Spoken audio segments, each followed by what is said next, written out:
Okay, Sue, I think we're good. We're Okay, after 12, so we can get started.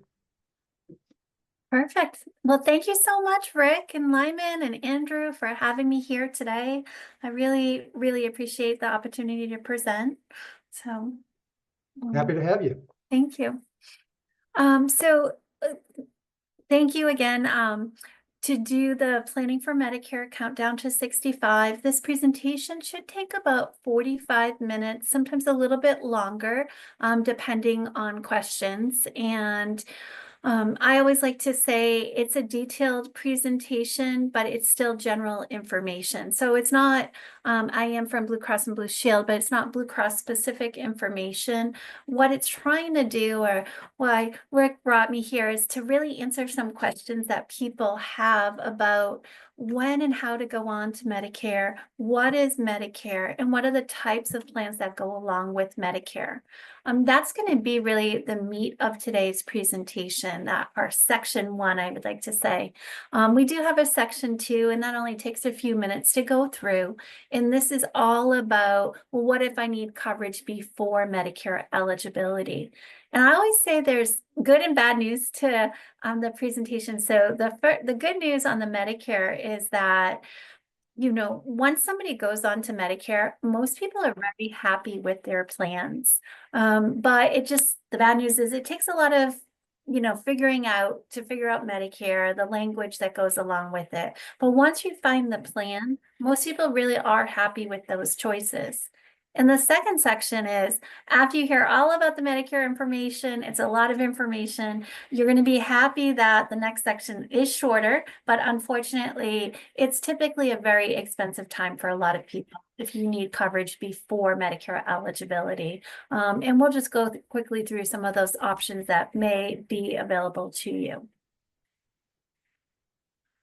Just for today's presentation, the way that I like to do it is I'm going to go through one topic at a time. Then I'm going to stop and see if there's any questions on those topics. You've probably realized that you've come onto this webinar in a mute mode, so we can't hear you, we can't see you. So please, well, we can see you if you have your video on, but please feel free to be relaxed. Any questions that you have, though, you can just put them right into the chat. And I'm going to turn it over a few times to Rick, and he's going to read those questions out loud to me, and I'll answer them at that time. We love this presentation to be interactive. So again, please put your questions in, and we'll answer it throughout the presentation. This slide right here, where we're starting with the Medicare section, is a very high-level overview of the Medicare landscape and also what we're going to talk about here today. And what it's showing you first is that your starting point is always to have Medicare. So you need Medicare A and B before you choose any type of Medicare plan. A very oversimplification of Medicare is that it's an 80-20 plan with some deductibles. Any doctor, any hospital that takes Medicare. So people could stop right there, but most people want additional insurance. And when you're going on to Medicare or leaving employer, the first question that you always want to ask is, do I have retiree coverage through my former employer? So you worked someplace for 20 years, 10 years. You want to ask, when I'm leaving, do you offer any retiree medical plans?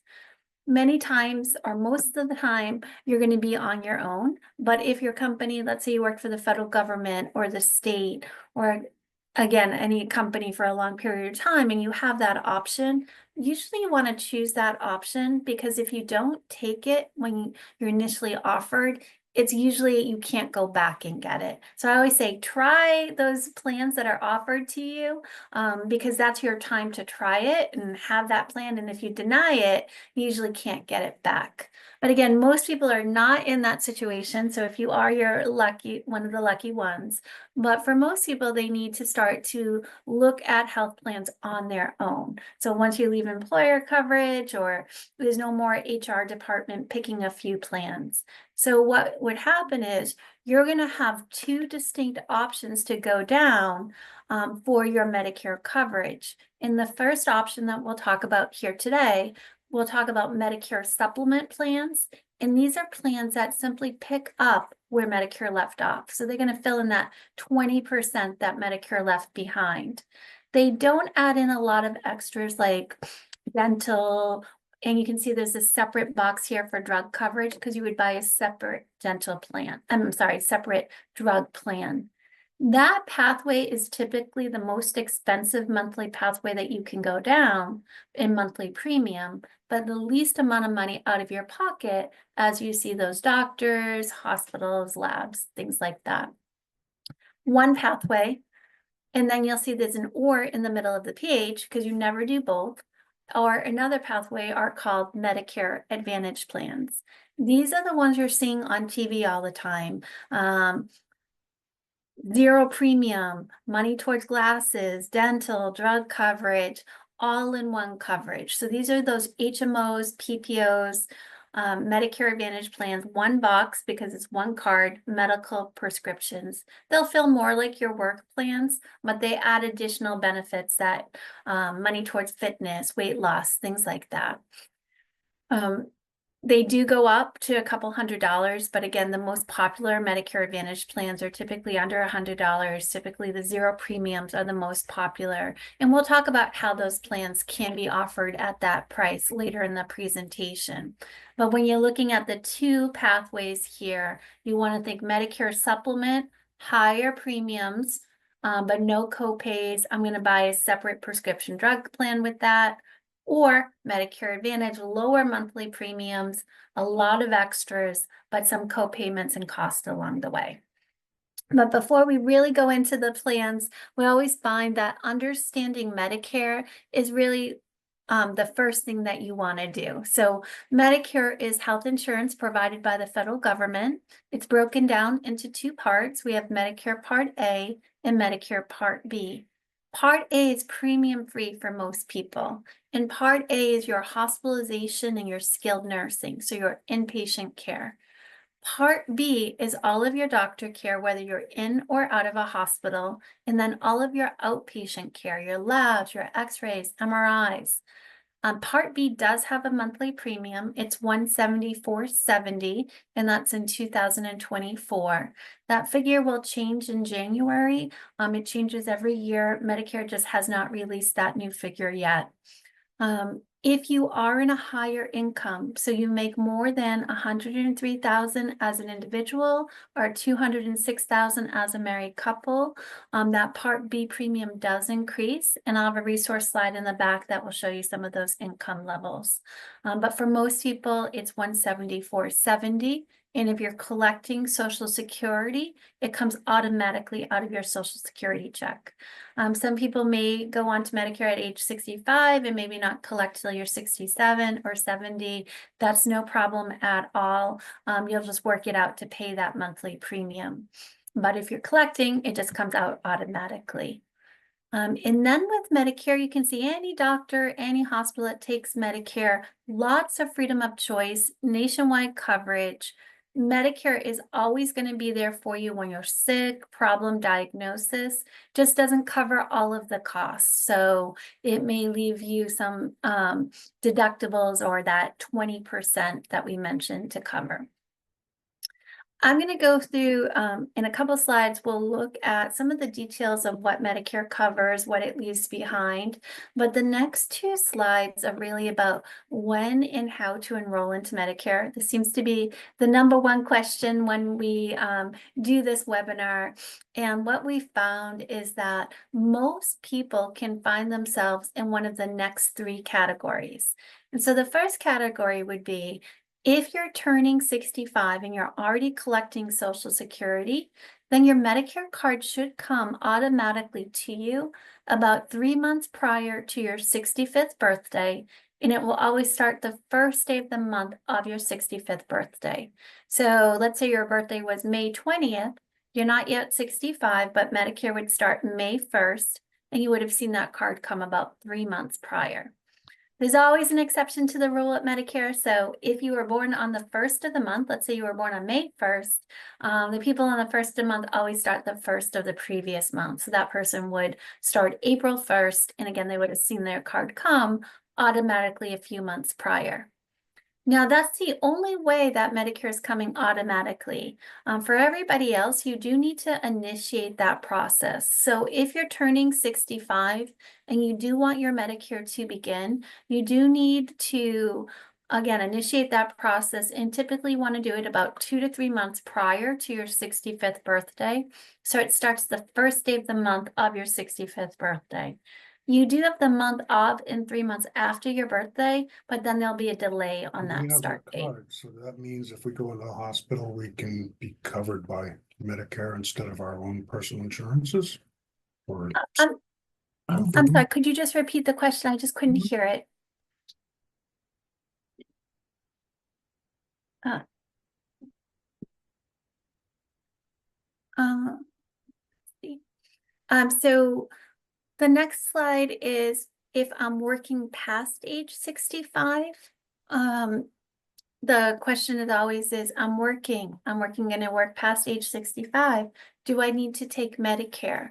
And the answer is really gonna depend on the size of your employer. If your employer is under 20 employees, most likely you're gonna need to take Medicare A and B. You need to talk to that employer because carriers have different rules depending on the carrier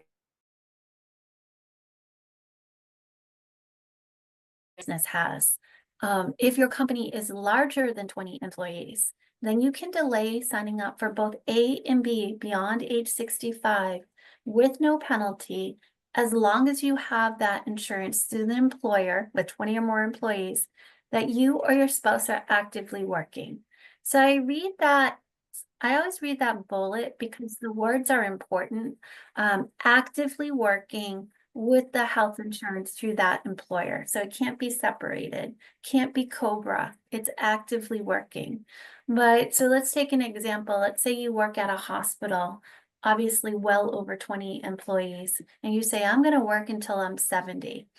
Well, you can keep working. You don't need to take A or B because your hospital plan is your primary insurance. That's who's going to pay first. Many people take Medicare Part A because it's premium free. And if you end up in the hospital, there might be some coordination of benefits. It's all behind the scenes. If you are working past 20 at that larger employer, you don't want to take that Part B because you don't want to pay that monthly 174 and change for that Part B because again, your employer plan is paying first. So what would happen is you're gonna go, let's say you're working till you're 70 and you say, well, I want to stop working in July so I can enjoy the summer. You're going to want to contact Social Security a couple months prior and say, can you sign me up for Medicare A or B, A and or B, for July 1st? They're going to say, well, where were you at age 65? Why didn't you sign up? You're going to say, I was actively working with health insurance to that employer. They'll have a form for your employer to fill out so that you can show that you are actively working with insurance and you will not be penalized. But what they're going to do in this example that I gave of the person asking for that July 1st date is they're going to put the person on Medicare July 1st for Medicare Part B. But if they didn't have A, they actually backdate the A 6 months. So Part A would start 6 months prior. Not a problem because it's premium free. But where it becomes a problem is that if you have a high deductible plan and you've paired it with an HSA, a health savings account, where you're taking pre-tax dollars out to fund that high deductible plan, Medicare and HSAs, they're really not compatible. So when you read the Medicare and You handbooklet, you'll see that it will say stop contributing to your HSA 6 months prior to going on to Medicare. So that's just something you want to be aware of. So I would say, let's say you are still working past age 65, you want to continue to contribute to your HSA, do not sign up for Part A, because you don't need to sign up for Part A. It's kind of making you ineligible to contribute to your HSA. So you can continue past age 65, just make a note that when you do retire, they're going to backdate that Part A 6 months. So you'd want to be aware of that. I'm just going to go through 2 more slides and then I'm going to stop. I'm going to turn it over to Rick and Lyman, see if they have anything they'd like to add, or, and if there's any questions, they can read them to me at that time. So just the last couple of slides on Medicare, really just getting into the details of Medicare, showing that when you go into the hospital, if you only had Medicare, you would be covered your first 60 days. And then after a deductible of $1,632. If you're in the hospital more than 60 days, at day 61 through day 90, you start to pay $408 a day. And at day 91 through 150, you start to pay a daily charge of $816 a day. Medicare Part A, the hospitalization, works off of what we call a benefit period. A benefit period starts the day that you enter that facility and ends when you've been out for 60 consecutive days. So it is possible you could pay the deductible more than once a year. An example might be you're in the hospital 10 days, you've paid that deductible. Then you go home for 4 or 5 months. Well, as soon as you've been home for longer than 60 days, when you re-enter that hospital, it's a new admission. Everything resets, day 1, day 2, and that's how you would pay that deductible again. Also under Part A is the skilled nursing facility. You do need to be admitted in the hospital 3 days prior, but as long as you have that, the Medicare covers you the first 20 days at 100%. By day 21 through day 100, you would pay $204 a day. And skilled nursing facility, that's not long-term care or custodial type care. That's really, you're in the hospital, maybe you had pneumonia or a surgery, you're not ready to go home yet. You need to go to a skilled nursing facility to be rehabilitated or get back to where you were. And Medicare Part B, a lot easier to understand. Part B is all your doctor care, whether you're in or out of the hospital, all of your outpatient services. In 2024, it has a calendar year deductible, so January 1st through December 31st of $240. So if you had medical care and you just came on, you'd pay your first $240.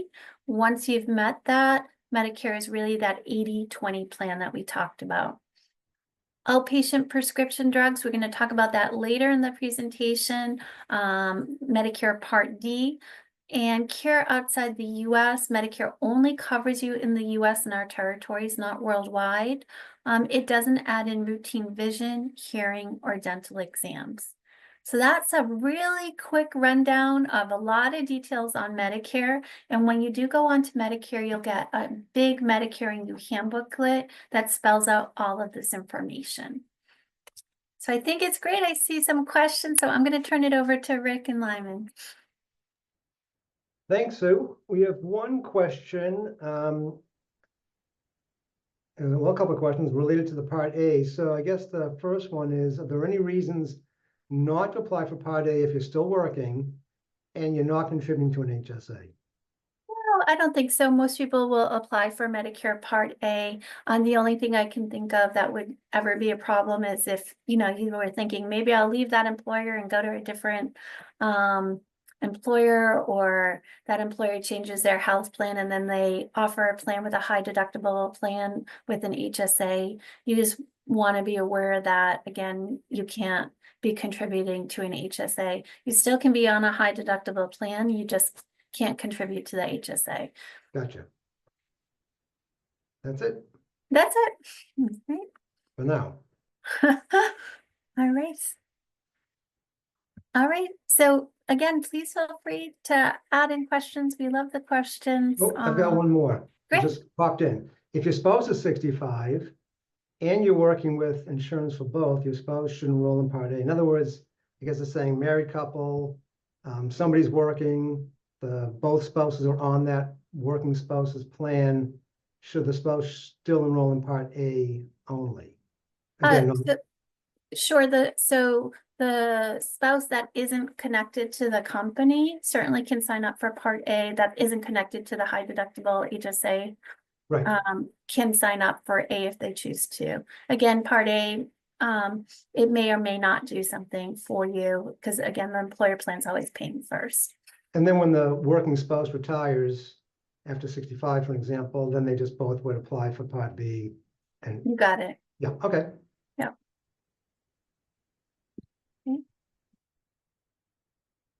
All right, so now we're gonna start talking about the plans that you can add on to Medicare. And the first pathway we're gonna go down is to talk about Medigap and Medicare supplement plans. So those two terms are used interchangeably. They mean exactly the same thing. It's a health plan you're buying from a private company like Blue Cross or another carrier that you're adding to your original Medicare. So it's going to help pick up those deductibles and coinsurance costs for you. So filling in the gaps where Medicare left off or supplementing where Medicare left off, all of these plans, their main job basically is to pick up the 20% that Medicare left behind. But depending on the plan that you buy, they may pick up different deductibles. No matter where you live or what company you choose, the way that these plans work is that when you go to the doctors or the hospitals, you show two cards. You show your Medicare card and your health plan card. The doctor is going to bill Medicare first. Medicare pays its share. The health plan was waiting for Medicare to pay, and then that leftover amount is what that health plan is picking up.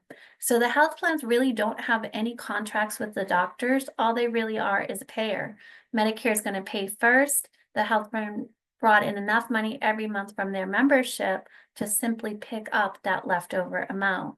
So what's nice about that is you're not calling the health plan company saying, who's your provider directory booklet? What doctors can I see? As long as the doctor takes Medicare, you can go to these doctors, no referrals, and we'll look at the cost sharing on those plans.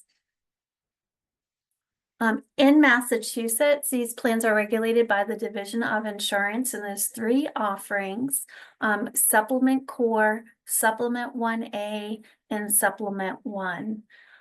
In 2025, so I know the rates have just changed for these plans. A roundabout figure, because every company is going to have a different premium based on their membership, but a roundabout figure would be a Supplement Core plan would run about $120 per person per month. Plus, it could go up a little bit, but a roundabout figure. Supplement 1A, that would be about $220, starting around $220 per person per month. And the Supplement 1 would be around $260 per person per month. When you're looking at this chart, the check marks mean you have no cost for your care. So the easiest plan to talk about is that Supplement 1 plan. You look across and you can see the check marks are going all the way down except for prescription drug coverage. So what that means is that for $260 something a month, you know, the doctor, lab, x-ray, hospitalization, everything's covered at 100%. So very predictable cost. $260 times 12, that's what you're going to pay for your Medicare covered services, whether you have none or millions of dollars of claims. That plan, so in Massachusetts, anybody can choose a supplement plan that has Medicare A and B, and is a resident of Massachusetts. And these plans actually have continuous open enrollment, so you can come on anytime if you're just on Medicare or another Medicare supplement plan. So we have a lot of flexibility to join them. The Supplement 1 plan has one additional eligibility requirement, and it is that you needed to be eligible for Medicare prior to 1/1/2020. So if you say, I'm just turning 65 in the next few years, you're not going to qualify because you needed to be eligible for Medicare prior to 1/1/2020. Not to worry, I always say, because the Supplement 1 plan is actually, when you do the math out, it's financially really most of the time a better situation for most people. It's almost the twin to the Supplement 1. The only difference is you're going to have a yearly deductible, and in 2024, that deductible was $240.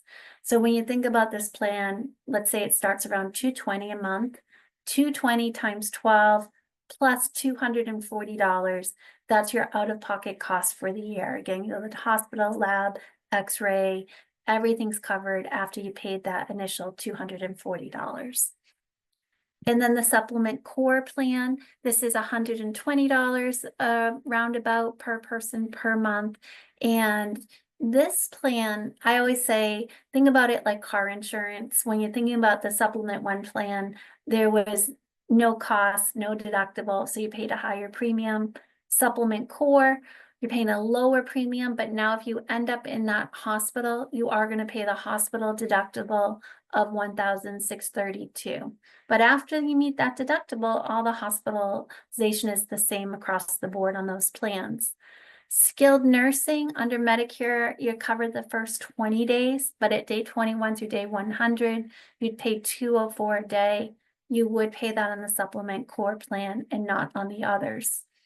That Part B deductible under Medicare, the $240, again, you're going to pay it on the core and the 1A, but after that, all the plans pick up the biggest gap in Medicare, which is that 20%. None of the plans add in prescription drug coverage. So back to that initial model, Medicare supplement Part D. Care outside the US, the 1A and the supplement 1 do cover you worldwide. That's an exception to the rule because Medicare doesn't cover you outside the US. These plans are going to pick up the Medicare portion and their portion. The supplement core, I don't have a check mark there. At Blue Cross, we do cover you worldwide on the supplement core plan, and many other carriers do as well. I just want you to know what the regulated benefits are. So these are the supplements in Massachusetts. If you're living in another state or you moved before you turn 65 and you live in outside of Massachusetts, the rest of the country works off of A through N. It's still going to be a supplement plan. Medicare is first, supplement second, picking up the 20%, but you have more options to choose from. Each state will have a collection of these letters, and you're going to do the same thing we just went through. You're going to look at that monthly premium, see what it's picking up where Medicare left off. But what's important to note in other states is most states don't have continuous open enrollment like Massachusetts on our supplement plans. These plans in other states, you typically can join them when you're first going on to Medicare within your first 6 months. And then there's going to be different underwriting guidelines after that. So you want to be careful if you're looking at supplement plans and you're living outside of Massachusetts. Before I go on to the prescription drug coverage, I'm just again going to check in and see if there's any questions that we want to cover. We got a couple. Great. All right. So let's see here. Would you please explain what the costs are for inpatient care and the deductible for inpatient care for supplement 1? Sure. Very easy. 0.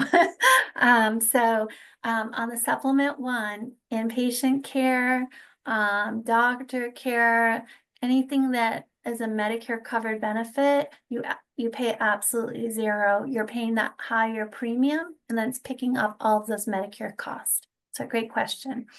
Great. And someone asked, the word care is defined as full coverage? So what I would say, I'm not sure what I said, so I'm just gonna, anytime there's a check mark here, that means 100% coverage. You have no cost. So thank you. All right. A reference to foreign coverage. There was more to it that I didn't see. Oh, I'm sorry. Foreign coverage. So foreign coverage, Medicare, again, is not going to cover you. These plans will, but what typically happens is you need to pay up front, come back, submit your claims to be reimbursed. So it's not carefree the way that coverage is in the US. Sometimes people ask me, do I have the coverage? And the answer is yes, you have the coverage. It's just not hassle-free. So there are, example at Blue Cross, we have a program called GeoBlue. I'm sure there's other medical travel insurances out there. They're very inexpensive, and you can buy these travel and medical insurances. And then what will happen is they'll pay your claims. You don't have to resubmit the claims. It's more a concierge model. So if you're doing a lot of international travel, it's definitely something that you can look into for inexpensive cost that will give you that if you want that concierge coverage. So, and I think this might apply to this next question. It's how to maintain Medicare if you live abroad for months or years.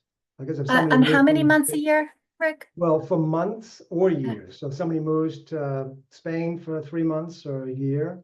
Yeah.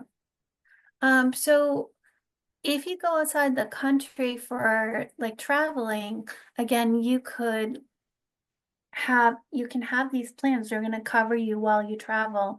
And if you're worried about the claims, you also can buy international medical travel insurance. If you're living there, that's a different story. Medicare is not going to cover you outside of the US.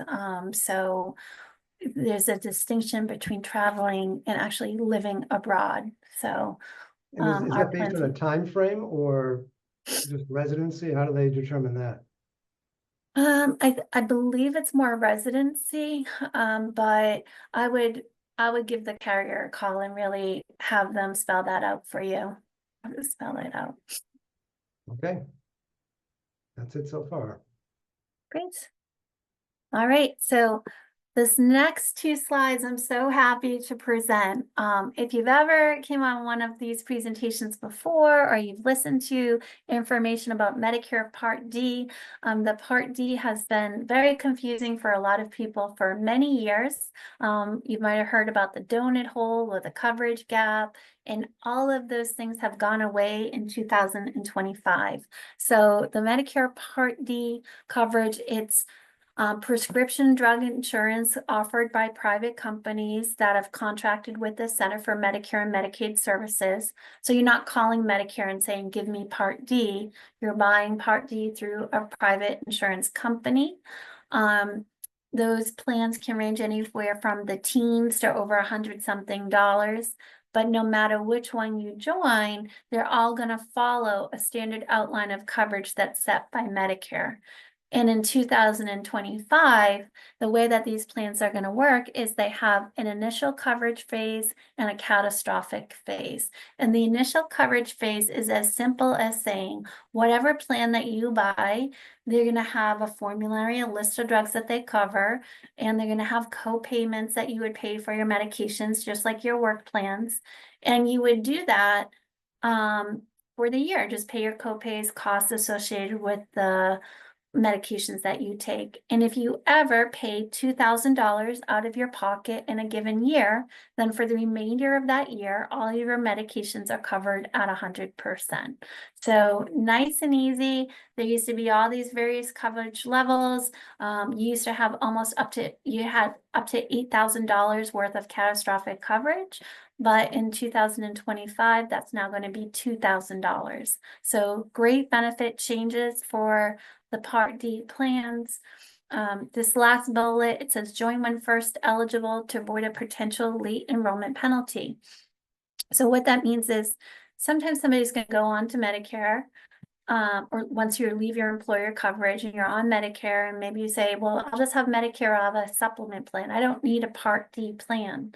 I'll wait until I need it. Well, if you wait and you don't have what the government calls creditable coverage, then later on when you come on during an open enrollment period, you could get a late enrollment penalty. So what I always say to people is if you're going down Medicare in a supplement plan, just choose the least expensive Part D plan available. You're in the system. You're not going to be penalized later on for that.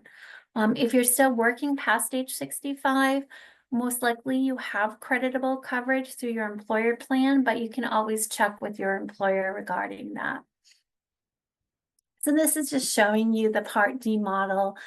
In 2025, some plans may have a deductible. If they do, it will never be more than $590. In that initial coverage phase, as I said, you just pay the co-payments and co-insurances along the way. And if you ever hit $2,000 out of your pocket, you pay nothing for the remainder of that year. So I'm going to move ahead because I don't think I see any questions that came in. Feel free to stop me, Rick, if you want. There's just one question. It says, what's the Oh, good. penalty for signing up for Part D or not signing? Oh, what's the penalty? For signing up late? The penalty is long-winded. It's 1% for every month you didn't take a Part D plan that you were initially eligible to do so. And then the Part D is going to be, the penalty is going to be off of the national average at your time of enrollment. So right now, the national average, let's say, is around $50 for a Part D plan. And let's say you waited, 10 months before you could get onto a Part D plan. You didn't take it initially, you joined in an open enrollment. So you're going to have a $5 penalty. Not life-changing, but the penalty stays with you the rest of your life that you're on a Part D plan. So it's better off just to avoid it. You can choose in 2024, the lowest cost Part D plan was 50 cents a month. So it would have made sense to join that. In 2025, I think it's like $12 or something, low teens, that you can join. So just kind of going back to the slide, we One talked more about, question while we're on oh, Part D good, still. Is perfect. the Part D deductible counted toward the 2,000 max? Is the Part D deductible towards the 2,000 max? And yes, it is. It's Yeah. the deductible that you pay, the co-pays, co-insurances, once you hit the 2,000, 100% coverage. Great questions. Thank you so much, everybody. All right. So back to this slide that we looked at initially, Medicare starting point 174 and change for most people. Then we talked about the supplement plans 120 to 260 roundabout. And then you would look to a private insurance company for additional prescription drug coverage. And that could range from low teens to over $100-something. Most plans are not most, but the average national premium is around $50-something a month. But again, everybody can have a different situation. I'll have a resource slide in the back, but you can do it through Medicare.gov. You can ask your pharmacist. You can go to somebody called Shine, serving health information needs of everyone on Medicare. You give them your medications. They will help put it in a computer system to find the best Part D plan that covers your medications, that you'll pay the least amount of money out of your pocket in copays and premium. Because it really doesn't matter if you do take medications. If you pay $10 a month or $50 or $70 a month, what you want to know is that you have a plan that covers your medication and you're paying the least amount of money out of pocket in both copays and premiums when you do all of that together. And there's a whole computer system that will do that for you. So now we're going to move on to the Medicare Advantage slides. You can see again, or you never do both. And I always like to say at this point, if you came on and you said, I didn't even know Medicare costs money, and then I didn't know the supplements and another couple $100, and then the Part D, I would say hold off if you're feeling overwhelmed, because the Medicare Advantage plans again are going to be more affordable premiums. But for other people, they might be on this webinar and said, I was going to continue to work past age 65 because I was so worried about my medical care. Maybe I have chemotherapy, radiation, MRIs. Well, you can see for $200+ a month, you can take a supplement plan and you're going to be able to go to any doctor, any hospital, have most things covered, and then be able to buy that prescription drug coverage. So as I said earlier, with Medicare, there really is a plan that meets everybody's needs. You just have to kind of sort through this information to find it. So now we'll talk about the Medicare Advantage plans. And one of the big questions I get when I'm out in the community is, well, how can a Medicare Advantage plan be a zero premium plan? We just talked about that other section. And the way that it is what happens is when you join these Medicare Advantage plans, Medicare is sending a set amount of money every month to the health plan for every member that joined their plan. So let's say you join Blue Cross's HMO or PPO. Medicare is going to send us probably around $1,000 per member per month. And if you choose a plan with a premium, you're sending that monthly premium. What the health plan is doing is we're taking all that money and then we're contracting with doctors and hospitals. We're giving you all of your Medicare covered benefits, plus additional benefits that Medicare doesn't cover. So that's what you're seeing on all those commercials. Money towards dental, drug coverage. The drug coverage is the same model that I just went through. It's just embedded in the plan. Dental, fitness, weight loss, eyeglasses, hearing. So every company will have a different list of those extra benefits. But what you can be assured of is that you never lose Medicare benefits. So you always have your hospitalization, skilled nursing, doctor care. Not going to follow the model that we went through earlier. It's going to be more like your work plans. Again, you're going to look at the health plan that summary of benefits. You're going to look, is it a zero plan? Is it $50? What do I pay when I go to the doctor? What do I pay when I go to the hospital? What's the ER copayment? It's all about, you're going to always pay a small amount along the way. And the other thing, just to make sure you're aware of, is you always still need to pay your Medicare. So again, Medicare is your starting point. You need that. You need to continue to pay that to be on one of these plans. But you could join a plan that has a zero premium that you're not sending any additional money to that health plan. The types of Medicare Advantage plans are typically HMOs and PPOs. So I'm often hear, I don't want to take a Medicare Advantage plan. I don't want to have referrals. Well, you certainly can take a PPO. There's no referrals on a PPO. So HMO, yes, primary care doctor. You need to stay in a network and have referrals. PPO, you don't need referrals. You can stay in network, which means you're seeing the contracted providers of the plan, or you can go out of network to any Medicare provider. Usually in network is a little less and out of network is a little bit more. Just to kind of give you an example of these plans, let's say you took a zero premium plan. They don't have medical deductibles. So you say, all right, I'm going to take this PPO. It's a zero premium plan. What did I do last year? I went to the specialist 10 times. So you look up in the booklet and maybe the specialist is $40 or $50. And you're like, okay, so I went 10 times 50, that's $500. If that's all you did, you had a medical plan, prescriptions, extra, that person made out great. Now, if that person the next year has the worst year of their life and they're in and out of the hospital, labs, x-rays, chemotherapy, they're paying these percentages all along the way. All of these plans have an out-of-pocket max. That's the protection for you. That's the most you could pay in a given calendar year. So they could range anywhere from like $3,000 up to $10,000 or so dollars. Typically, zero plans, you're probably looking at like an average around $6,000. And again, that's not something you're paying up front. And most people never hit that, but it's there that if you do have that bad year, you keep paying and paying, there's a cutoff point on these plans. So again, example, Blue Cross, we have 4 HMOs and 3 PPOs. And if you look at other carriers, you're going to see that same type of portfolio. So there's a lot of choices out there. But again, the most popular plans are those zero premium plans.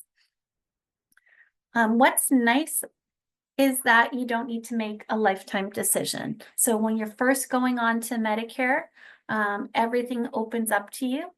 You can choose any of those types of plans. After that, if you live in Massachusetts, your annual election period, you can swap between supplements to Medicare Advantage, Part D, you can do anything you want.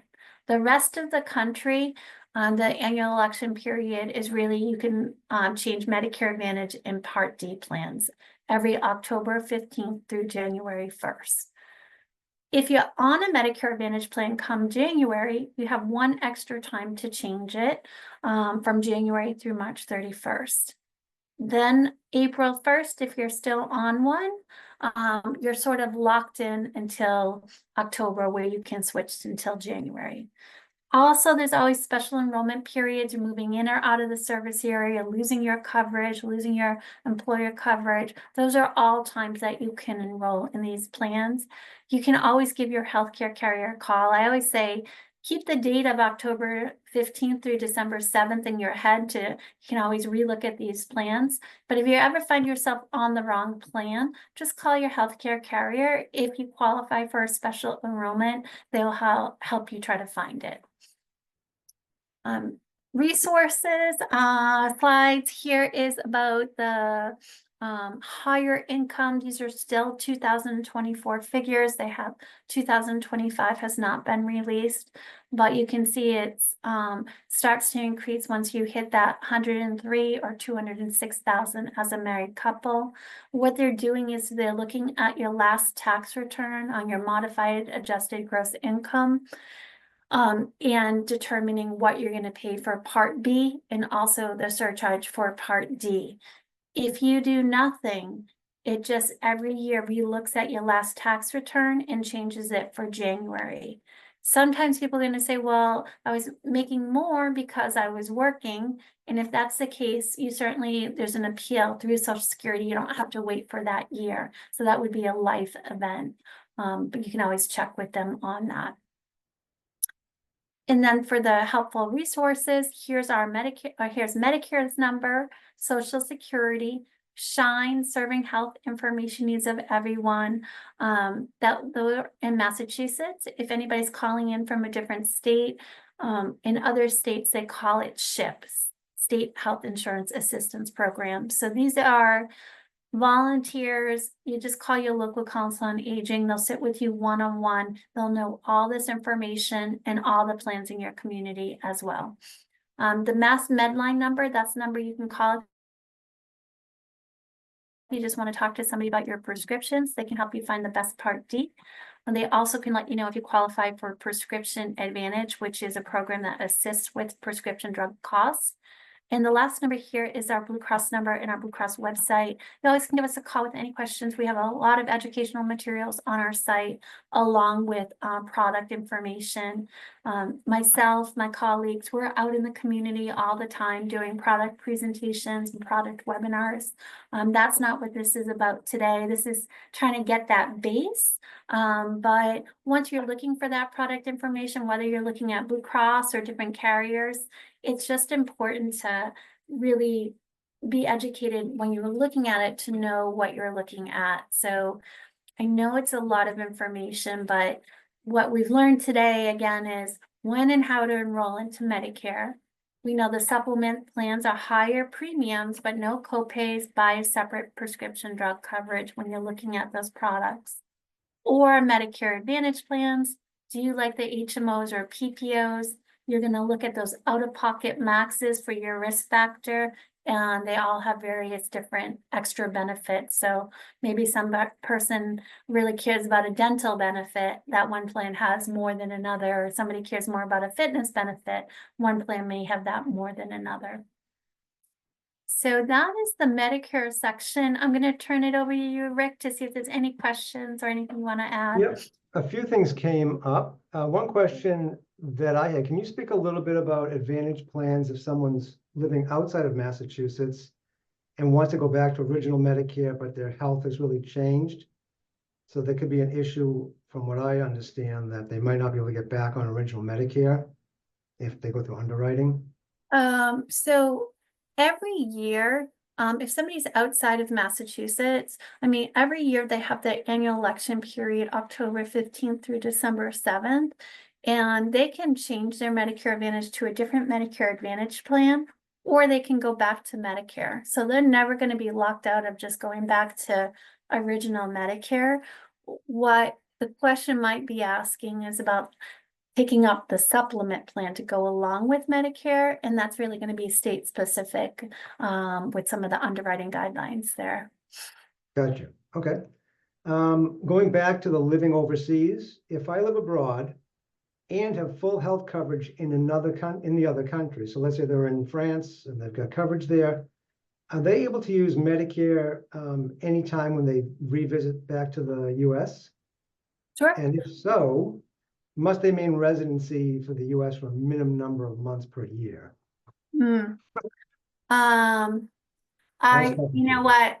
I don't want to advise wrong on that. So I would call Medicare, but what I can tell you is that some of the questions I've been asked is like, if I stop contributing to Medicare and I go overseas, can I come back and pick it up? And I've been told that people would have the penalty for not having Medicare. So you know, there's many decisions that go along with that process. So I would direct you back to Medicare or Shine to talk about that. Okay, I'll revisit that with this person myself Great. too. Okay, let me see, I think we had one other. Well, one question I answered it, but basically if you're 65, but you're still working, how would you pay for Medicare? Let me see, if you went on. If I retired 65, but I don't sign up for Social Security, how would you pay for it? And I Oh, pay privately. yeah, you would set it up through Social Security and you'd send them a bill, a quarterly bill. So the monthly times 3. Yeah. Yep. I think that's, oh, wait a minute, let's see here. I have found trying to find a good Part D drug plan to be extremely difficult and time consuming. I'd say take it out of your hands, call Mass Medline. There's a group of pharmacists that will work with you. They'll put it in the computer system. They'll help you find that best Part D plan that covers the medication. So. Okay, that's it. So one more new message came in. Oh, said thank you. Oh, great. Thank you. All right, so we just have another minute or two to go through the next section, which is options if retiring before Medicare eligibility. So what you have, what you choose is really going to depend on what you have access to and the cost that you want to pay. We've put them in order of what typically works best for most people, which is your spouse or partner plan, COBRA, or direct pay. So spouse or partner plans, self-explanatory. You're working, your spouse is working, you lose your employer coverage, your spouse was on it. If your spouse is working and that company is offering coverage, that's going to be a qualifying event for you to go onto that employer plan. Always the best bet usually, because if an employer is offering coverage, they're typically paying 50% of that premium at a minimum. Not everyone will have that option. So then you would look at COBRA, which is temporary continuation of your group coverage. Employees are eligible for up to 18 months. Spouse and dependent children could be anywhere from 18 to 36 months.